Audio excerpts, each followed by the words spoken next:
This episode is brought to you in part by the all-new Tray-O-Vision camera.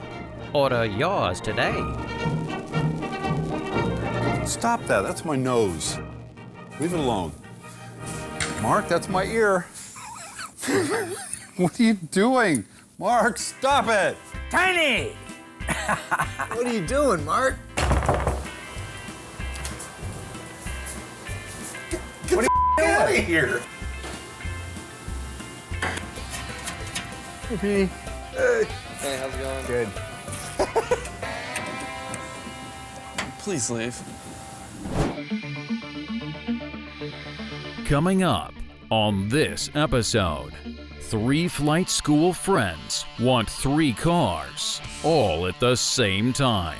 I am going to hand off 2 of these cars because it's too much for me to manage. The stunning 1969 Roadrunner sprints through assembly. Does every car get that kind of tire? Just the lucky people. The ridiculously rare, one-of-a-kind 70 Charger RT-SE with factory sunroof is ready for some heavy metal.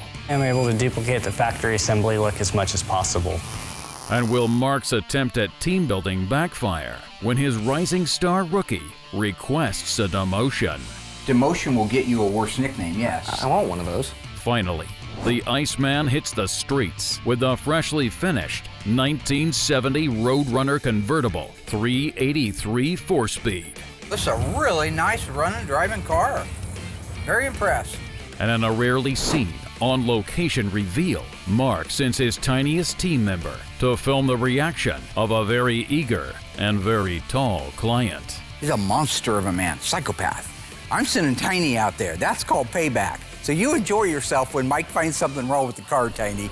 They're coming to get you, Barbara. Buried deep in the Pacific Northwest, one team in Springfield, Oregon, takes on the impossible, finding dead Mopar muscle and bringing it back from the grave.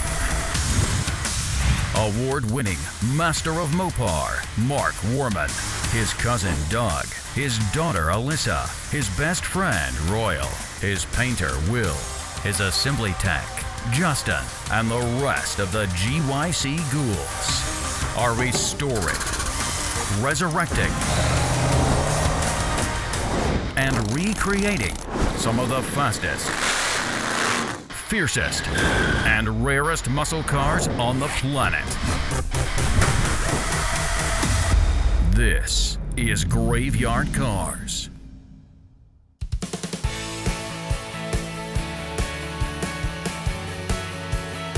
I have got a fantastic story for everybody at home. A couple of years ago, a gentleman calls me up and says, hey, me and my buddies want to build 3 cars at the same time. And I said, well, it's great. Love the money. Send me some Bunsen burners. Well, it turns out that all 3 of these guys, in their 50s now, went to flight school together to become pilots. And they graduated. And all 3 of them are now airline pilots. And all 3 of them love Mopar muscle cars.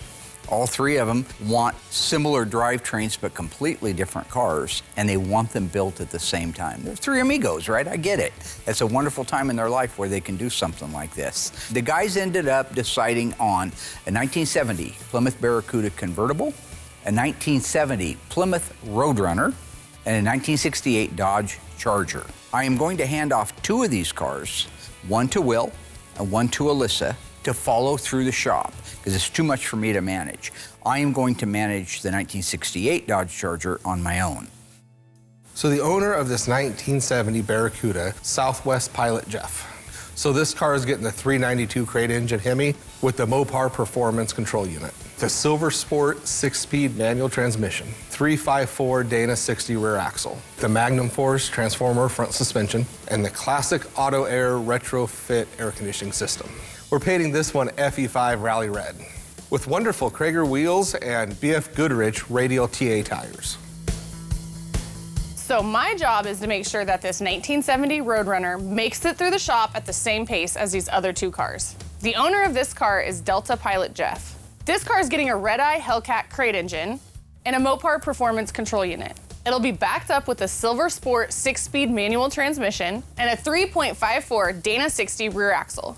So this car will also receive a Magnum Force transformer front suspension, and classic auto air retrofit air conditioning system. The owner wants this car painted FJ6 Sassy Grass Green with Krager SS wheels and BF Goodrich radial TA tires. So it's gonna be pretty cool. So the owner of this 1968 Dodge Charger is Alaska pilot Tom. He wants me to build this with the Hellcat Red Eye crate engine and Mopar controller, Silver Sport 6-speed manual transmission, Dana 60 rear end with 354 gears. We will be adding the classic auto air retrofit air conditioning system. He is going with the Krager SS retro design wheels and the BF Goodrich TA radials. We found that the rear on these cars is usually a 275/60 and the fronts are a 245. Do an 8-inch rim in the back, these are all 15s, and a 7-inch rim in the front. That gives us the stance, the look, and when this car is done, it's gonna be sexy. Ron is going to provide us with a Magnum Force transformer front suspension. The rest of the car will look like a 1968 Dodge Charger, except Tom would like it a really beautiful, he sent me pictures, I gotta figure out what the formula is, blue. But it is not the B5 or the B7 that we're all familiar with, or the old ones, QQ1. This is a modern color, so this will be the first time Will has painted a pearl paint in all the years that he's been at Graveyard Cars.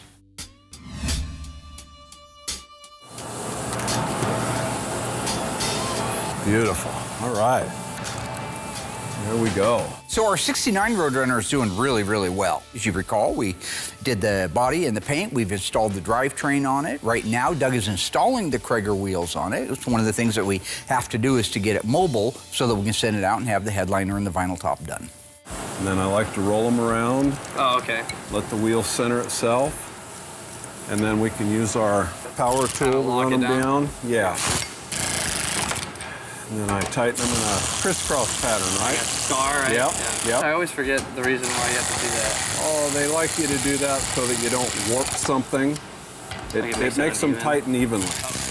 Now, originally his car had road wheels on it, but like all of us back then, we wanted something cooler. However, we really couldn't afford to get what we wanted. Well, now Mr. Jones, he can afford it. So he's decided to install Krager SS wheels with BF Goodrich TA radial tires. Need a hand? Oh, are you good? There we go. Okay, wonderful. Tires. Does every car get that kind of tire? Just the lucky people. Just the lucky people get the best. I got it. Nice. Yeah. Perfect. I love the Krager wheels. Everybody knows that. They're a beautiful wheel. That SS 5-spoke, that's the one to have. The only problem with Doug's story is he says, we all loved them, but we couldn't afford them. No, you couldn't afford them, but your dad could. And better than that, he went down and bought his kid appliance wheels, which were more expensive than Krager's. They were all steel instead of having the aluminum center. So Dougie didn't know anything about going without. You've seen the cartoon. If he wants something, he's going to get it, even if it means killing an old lady. Well, she didn't die, she lived. Beautiful. All right. Like butter. Like butter, huh?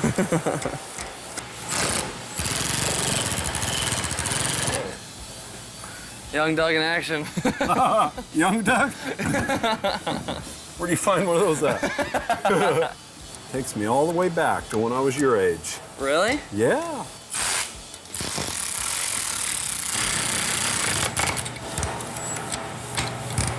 All right, look at that. Cool deal. Charger 500 is a value leader, a sporty bucket seat beauty. They lassoed a whole new look with that new loop bumper. Headlights are tucked behind a clean sweep grille. This wheel was never available on the Charger in 1970. The idiot that put this slideshow together should be drug out behind the woodshed and taught a lesson or two. Stylin' here goes hand in glove with a front-end treatment. A clean, full-width run with glass and chrome. All new for 70.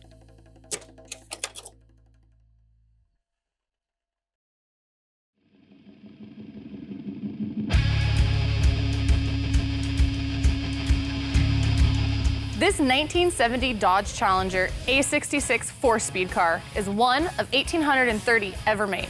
It also happens to be the subject of this week's autopsy report. Autopsy report! You gotta really get it out there if you want to engage. I was doing good. That one No other host has to do this. Christy Lee doesn't have to do this. Chris Jacobs has never had to have a seizure on TV. None of the guys from the subject Gas of this Monkey Garage. autopsy report.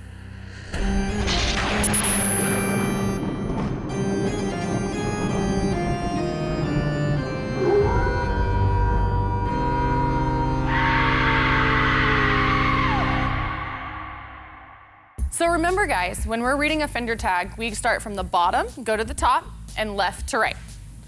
So with this one, it starts out with E55. That's our 340 cubic inch high performance engine. D21 is our heavy duty 4-speed manual transmission. JH23. J is gonna stand for Challenger. H means high price class, and the 23 means it was a 2-door hardtop. H0E. H stands for the 340. 0 stands for 1970, which is the model year of the car. And E is gonna represent the assembly plant in which it was built, and in this case, it's Los Angeles. 138896 is the unique serial number for this car. FM3 is the paint code, which stands for Panther Pink. H6X9 means full vinyl bucket seats. 000 means that it uses a full door trim panel. 402 is its scheduled production date. So in this case, that stands for April 2nd, 1970. 150501 is its shipping order number. V1X means black vinyl top. A01, light group. A04, basic radio group. A66 is our 340 performance package. C16, center console. C55 is bucket seats. G36 means it had left and right hand racing mirrors, and they were painted body color. Ooh, H51, air conditioning. Guy's a big spender. J25 means variable speed wipers. J54, sport hood. M21, drip rail moldings. N41, dual exhaust. N42 is bright exhaust tips. R11, AM radio. V1X, that's a repeat, and it calls it out twice on this fender tag.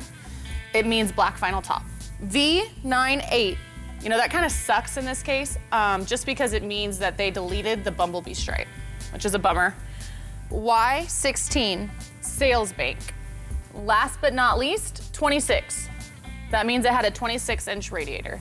END. That means we're at the end of our sales code, and also this week's autopsy report.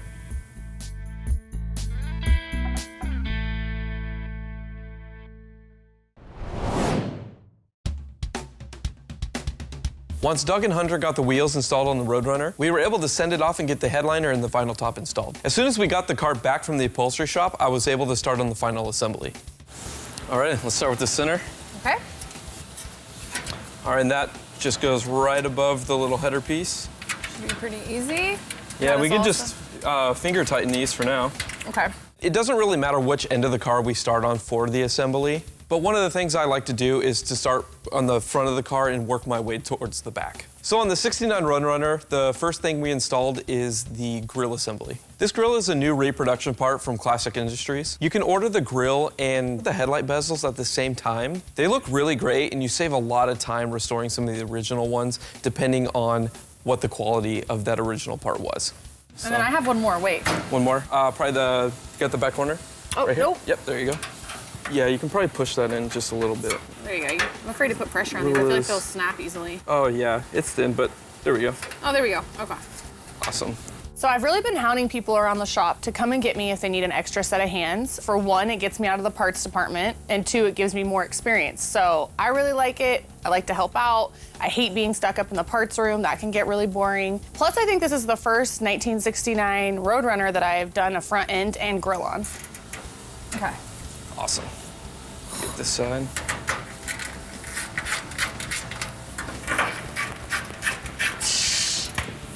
Okay, I see. What? That looks a lot easier. You did all yours in the time it took me to do one. I do this all day long. That's true. I'll hold this one in place. Got the screws right there. Okay. And now there's one chrome one, and you said that goes... Yeah, the chrome one over here? Goes right up top. Okay. Make sure these are all lined up good, too. There you go. Fit around the chrome piece. Yeah, they don't give you a lot of clearance. When installing the headlight bezels, it doesn't really matter which one you start first. But you just have to remember to keep everything loose, and at the very end, you can make your final adjustments.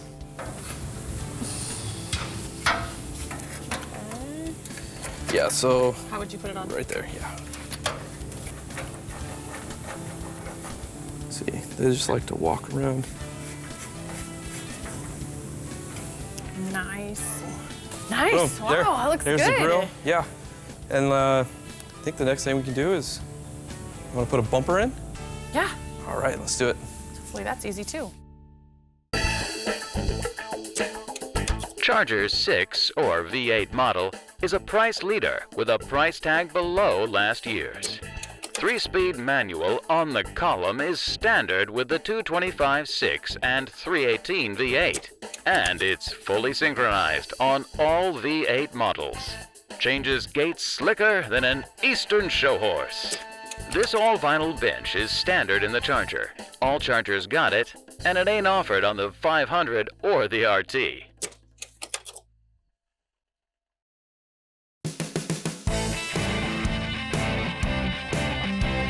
So our one-of-one 1969 Dodge Charger RT-SE factory sunroof car is at the point now where all of the sheet metal has been either welded on down low, so we have a good structure, or pre-fit in the case of the quarter panels, detriment panel, rear body panel, and roof. So we are now at the point where we can start putting the quarter panels, detriment panel, rear body panel, and then cap it all off with the roof.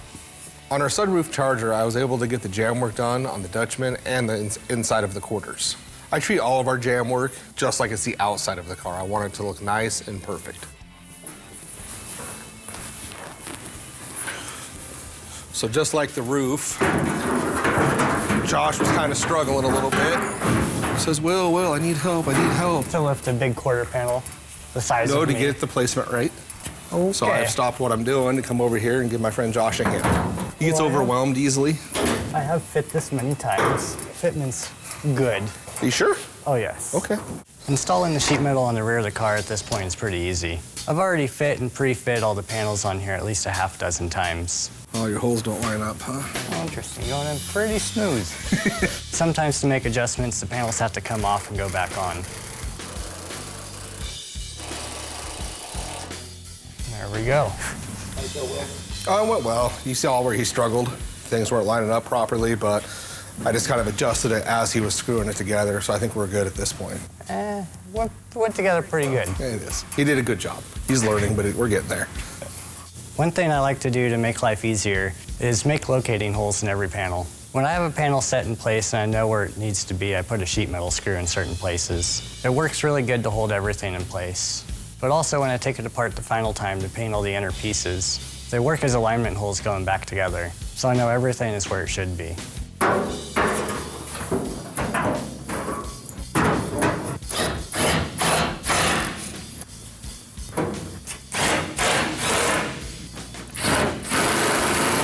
Side lines up a little better. Yeah. When you go home early on Fridays, I come over and make all the adjustments. That is not true at all. Are you here? Yeah. I'm not here. So you don't know. So in all honesty, I do like to give all of my guys a hard time. And I'm sure that's because of 27 years with Mark. But that doesn't mean they don't deserve it. He goes home at like noon on Fridays. So once he goes home, I get everything final fit. So that way when he comes in, we have good Mondays like today. So I pretend like I built all these cars from start to finish. So I can't do metal.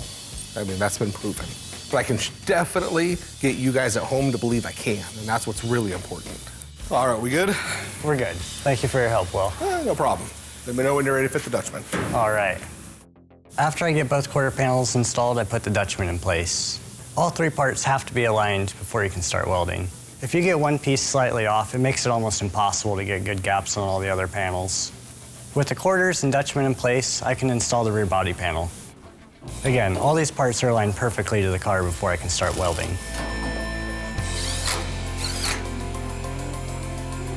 So once all the panels are on the car and in perfect alignment, I can start welding things together. I use a combination of MIG welding and our car liner spot welder. This way I'm able to duplicate the factory assembly look as much as possible. One thing I do love is these cars come back from the dipper, and a lot of time there's not much left. So I thoroughly enjoy watching a car get put on a jig with nothing and watching Josh or Shane build these cars and the detail work they do to get them ready for the body work.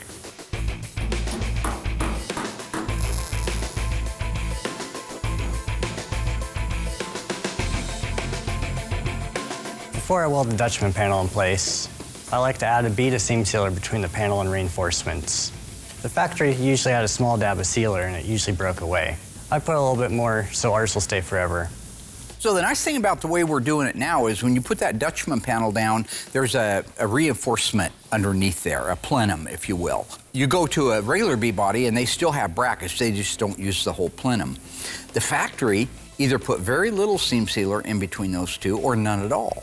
And so when we put the seam sealer on, not only does it bond the two together and give you a more solid panel, but it also keeps the metal from vibrating against itself, causing a quieter ride.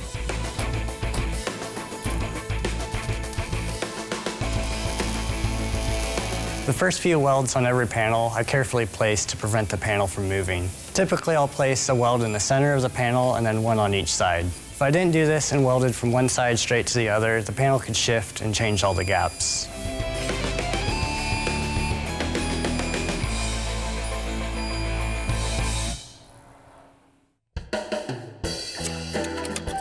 Let's see how much you remember. Which V8 came standard in the 1970 Charger with a 3-speed manual transmission? 225, 318, or 340? If you think you know the answer, stay tuned until after the break, and we'll see how you did.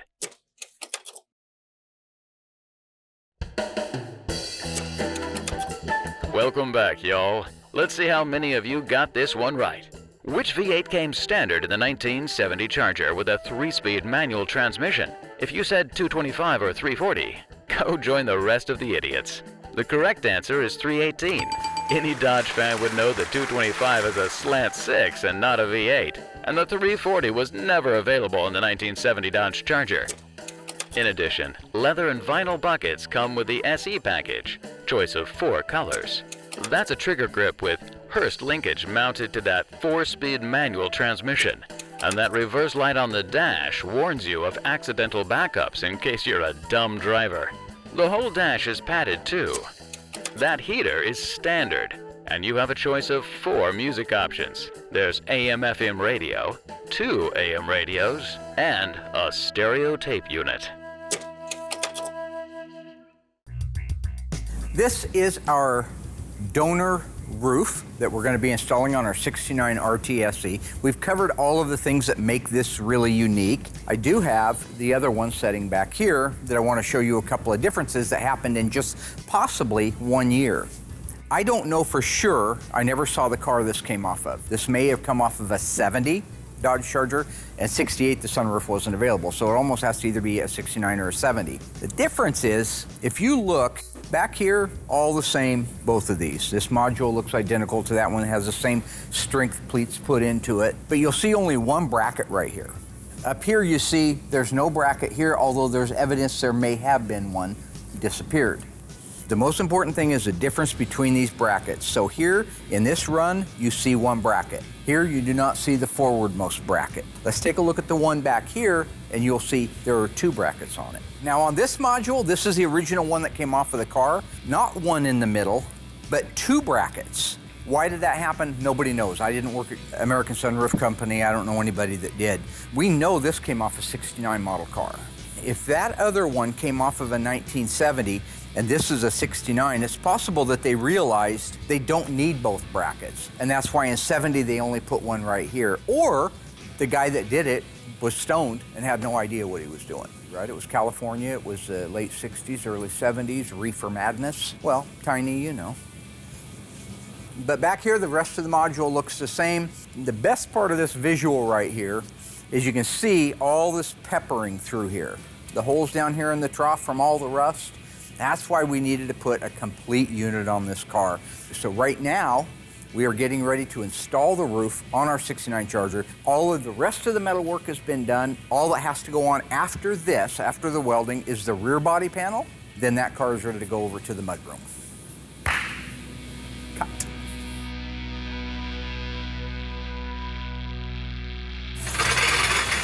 Move this over into place. Ooh, it's gonna be So heavy. I'll lift the car up a little bit. Okay. Alyssa and I were able to get the grille assembly installed in the 69 Roadrunner. We made all of our final adjustments and we were able to tighten everything down. Now we are ready to install the front bumper assembly. Hey. Alrighty, so if you want to just guide it right around the frame rail.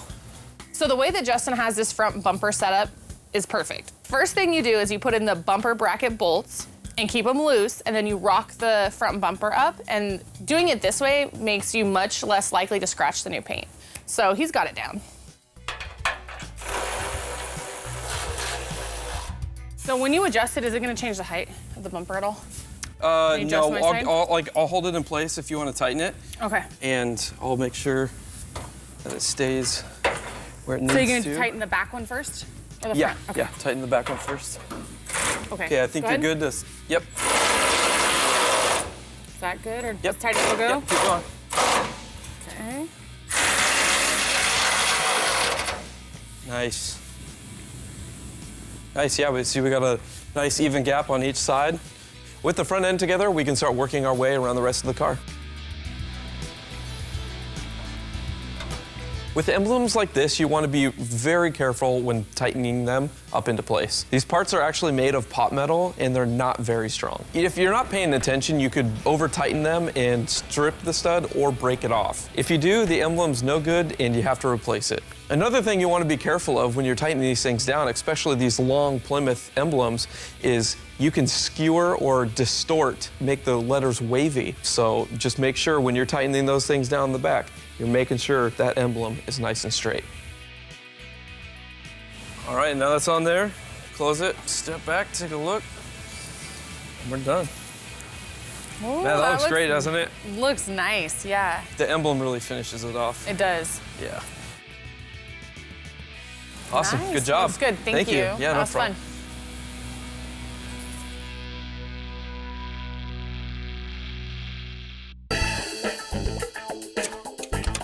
The 1970 Dart versus Nova, co-starring the Dart Swinger and Coma Coupe. The Swinger 340 looks like a top eliminator with its standard 340 cube, 275 horse mill. It can blow the doors off performance cars with bigger engines and higher power ratings, including the Crapbox Coupe with optional SS package. Its 350 V8 is rated at 300 horsepower, but that's no edge at all against a giant killer. Incidentally, there are ordinary coil springs up front. In back, single-leaf rear springs on every Nova, up to and including the standard V8 model. That's embarrassing, dude. To get multiple leaves, you have to go into the optional V8s. Dart Torsionaire is much costlier. Torsion bar front springs are teamed with multi-leaf rear springs on all models. The result is a smooth ride and sports car handling. Nova is a granny car.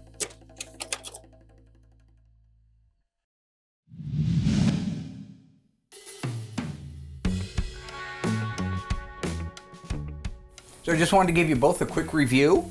Been almost 6 months, I think, to date, and let you know how you're doing on things. So it is time for the 6-month review with Kenny G and Bubble Boy.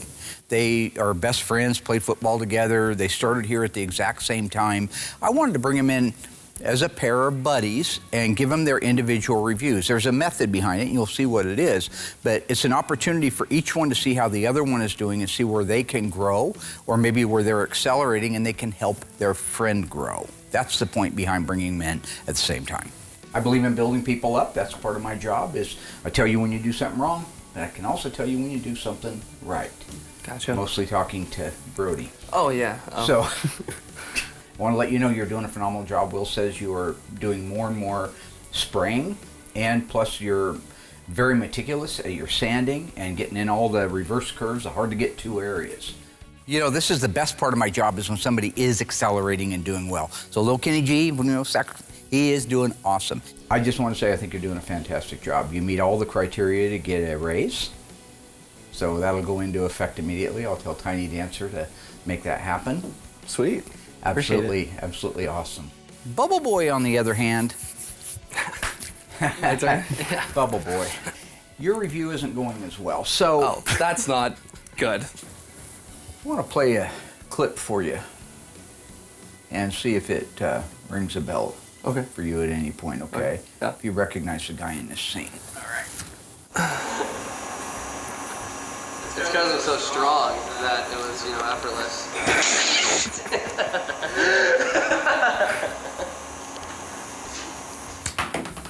What can you tell me about that broken back window in the 69 Hemi Cornet? Well, whoever that was, you heard him right. He was really strong. So it just broke effortlessly. Who's strong? The guy in the video. That's you. Oh, That's you, Bubble Boy. I've been in the gym. I don't know. I mean, But no, it's not like it got broke lifting it out. well, no, that's what it was. I was like broke. So you tried to lift it out without cutting the urethane? Well, no, I did, but I was like so strong, it just broke. You know what I mean? Just broke. It's like when a kid gets caught with his hand in the cookie jar and you ask him what he's doing and he just starts making stuff up. I mean, you're in the gym, right? You're lifting. Yeah, so you get it. Yeah, I've never broke a back window working out. That's because you're probably not hitting it hard enough, you know? Basically, because of the puppet show that you see there, you're getting a demotion. Demotion? That's you're like getting a a good demotion. word. You don't get to go ahead, you get to go. It's a great word, but he's going to be making more money and he got kudos. Oh. You, unfortunately, no longer can be Bubble Boy. That's a good thing. Yeah, it's a great thing. Yeah. Right. Yeah. Now you're also taking a pay cut, and this is your new name, Winston from Cabin Fever. I like that. That's pretty cool. It's a cool name. Was he pretty cool? No. Oh, well. Deputy Winston is a terrible person. He caused everybody to die. He was a great guy if you want to party with him, but if you want to live, he's a terrible guy. He told the blonde girl, go back in the house, have a big old 40, everything's under control. Party, man. He was a half-wit that rode a bicycle. What kind of bicycle? It doesn't matter. Oh, well. It's a demotion, don't you reckon? I'm so excited. I mean, this is great. I'm Winston. It's perfect. Have you ever seen Cabin Fever? No. No, I haven't. No, not at all. Where'd you guys play football? Wait, so are you saying like a demotion gets you a worse nickname? Is that what you're saying? Demotion will get you a worse nickname, yes. I want one of those. You want a demotion? Yeah, like keep the pay. I want a worse nickname. Yeah, that's cool. It's cool now. Yeah. Tell you, I've been on the planet a long time, my friend. Long time. 59 years, 34 years with employees. Hung my shingle 1982. I've never seen anything like it. See, I want whatever he gets. We played football together out in Marcola. We've been best friends since 3rd grade. I want to be whatever he gets, I get, except the pay. I want to keep it what it is. Just Goldilocks. That works out. You're Goldilocks from now on. Yeah, that's what I was called in high school. Yeah, that's perfect. I do think Goldilocks is a better nickname because that's what I kind of grew up with in high school. And comparing me to Kenny G is probably an offense to Kenny G. You guys are a miracle. Okay, I'm done. Thank you. You're not gonna regret this decision. Best decision you ever made. Thanks. 100%. No, we're done. Oh, yeah. Okay. All right. Thank you. Thank you. No. What a good guy. Right? Different nickname and everything? Yeah, that's cool. This is great. Yeah. You know what's crazy? Mark always calls himself a dream maker. He really does make dreams come true. You're right, man.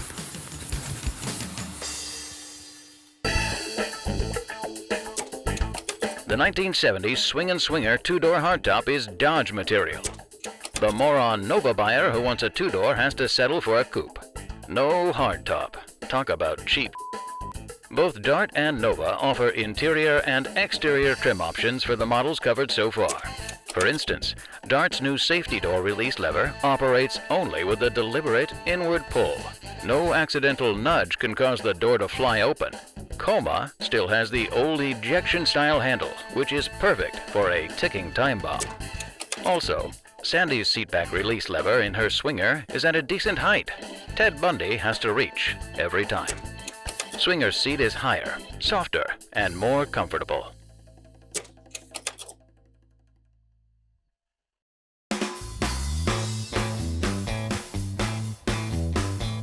All right, getting ready to go out on a road test in our 70 Roadrunner convertible, 383 4-speed. This car came out beautiful. It is ready to head home to its new owner. We are shipping it out next week. Knowing that this car is now going home is a great milestone for us. It was a rough car. Now, we've done rough cars before, everybody knows that, but when you start getting into convertibles that are really rotten, a lot more comes into play. Putting it back together again is one thing, making sure it's solid and that the doors shut like they're supposed to, or maybe even better than they did. That's the important stuff. We put so much sheet metal in this car. It was missing the original engine and transmission. We had to round up the correct date-coded stuff, put that together. The car was a fairly well-optioned car. The air grabber, the striking V21 blackout on the hood, the wheels that he wanted for it, everything together make that a beautiful car that I can't wait to see what the owner's gonna say when he sees it. One of 179 made. It's a nice car. Even just sitting here, it feels quiet and it feels solid. It feels nice. I don't have that shaky rattle feel that you'll get out of some convertibles. This one feels really nice. All right, feels great. I'm in second gear right now, doing about 30 miles an hour. RPMs are nice and low, like we like them. It's got a 323 sure grip in the back.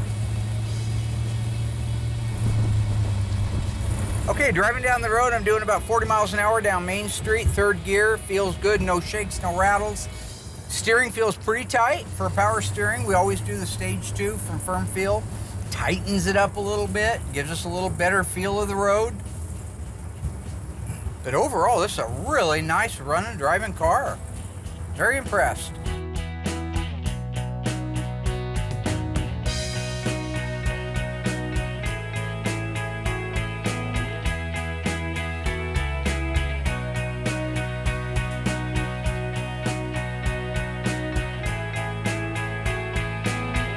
So the area right now that I'm driving around in is where a few seasons ago, you remember, I bought a little piece of property up over South 2nd Street, which is where Doug and I grew up riding motorcycles. Now, we haven't broke ground yet. We're hoping to very soon. But that area is now developed in there, and I just love the road. It's just a long, drifting road. It has hills and turns. It gives me a chance to listen for clunks on turns. It's got a couple of bumps in it. I can go off the shoulder a little bit and get a little vibration if I'm looking to find noises. And it's just picturesque. It's a beautiful area.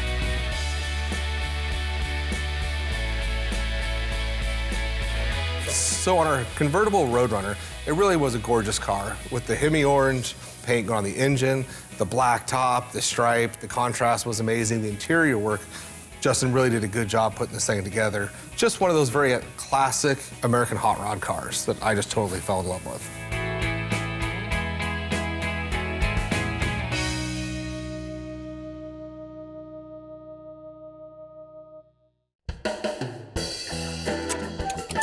Let's see how much you've been paying attention. True or false? The Litterbox Nova is available in both coupe and hardtop. Do you think you know the answer? Stay tuned after the break to find out.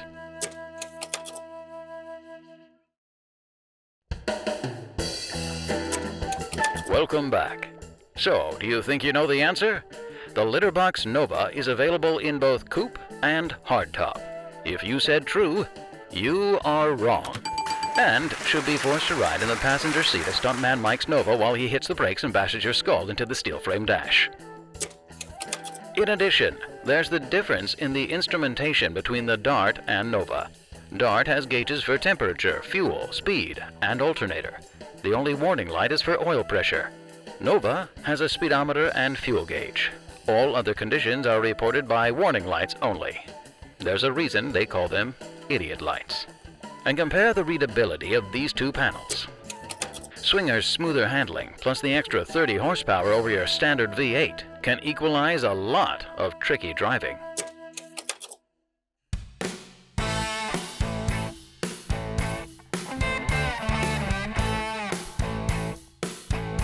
You know, if you guys recall back, we had the Curtis's 1968 Plymouth Roadrunner that we sent home, very COVID time right then. And so they just filmed the car getting unloaded and into their driveway and Dad driving it. And it was really nice. You know, the only thing we wish is we would have had cameras there. This time we are sending a camera guy out to watch the reveal. And I've decided that I would send Tiny Dancer. They'll pay back for stabbing me stabbed me in the back over the years. Now, the thing is, the guy that owns it, he's like 8 feet tall. He's a monster of a man, psychopath. I'm sending Tiny out there. That's called payback. So you enjoy yourself when Mike finds something wrong with the car, Tiny.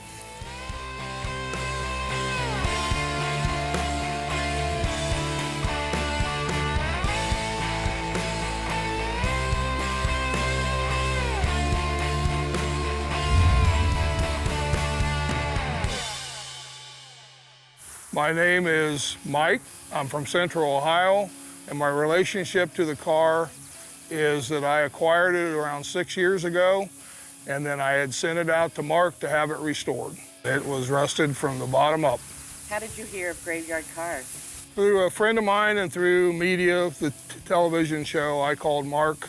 I had 2 cars I was looking at restoring, and he led me to restore the Roadrunner over a '69 Charger that I have.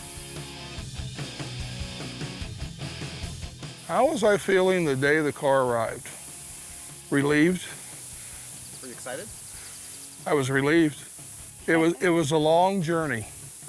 Once the car did arrive, I was very pleased with the fit and finish, the paint. It's really hard on a ragtop or a convertible to get door closures right, and this car is top notch. All kidding aside, this is a great reveal because the owner loves the car. Absolutely thrilled with it. I knew he would be because of the time that we took putting it together. In reality, he's a sweetheart of a guy. He's not really a psycho, but I like to say stuff like that to get you guys all scared at home. Tiny in trouble. But the fact is, it was a nice car to have done and able to do for him in the time frame that we were able to do it. I like driving the country roads just around my car storage area. We'll basically go around the block, head to Mount Sterling, and go through the country. What are your plans for the future with this car? Well, it's kind of like the rest of them. We're going to drive it a little bit, and then we're going to store it and keep it, and then pass it on. We will end up taking it to car shows and car events. Basically, we have a group of probably 10 to 20 different people that is in a kind of a car club. We go to car shows together, we go to events together, we go out for luncheons. What do you think friends and families are going to think about your new car? I think they're going to enjoy the fact that we've got it returned, it's in the condition it's in, and I think they'll enjoy cruising around in the countryside, going to car shows and going to different events. My favorite things about the car, I like the air grabber hood, color of the car, the Tour Red, which is Hemi orange. I like the stripe. I like the Magnum wheels. I just like the overall appearance of the car. So for me, when you send a car home and it gets the approval of someone who's used to seeing cars, I mean, Mike has some amazing hardware in there, the 6-pack Challenger, Hemi Dart. He's got an original Dodge Demon. He's got the new Dodge Demon. He's got memorabilia everywhere. So I know this guy knows what to look for. And for him to give it a blessing, I can't ask for anything more than that. Knowing that he is happy with that car makes me happy as a shop owner. I do appreciate the quality of work that was done as far as the fit finish, as far as the paint and body. I just want to thank everybody there for doing such an excellent job on the car.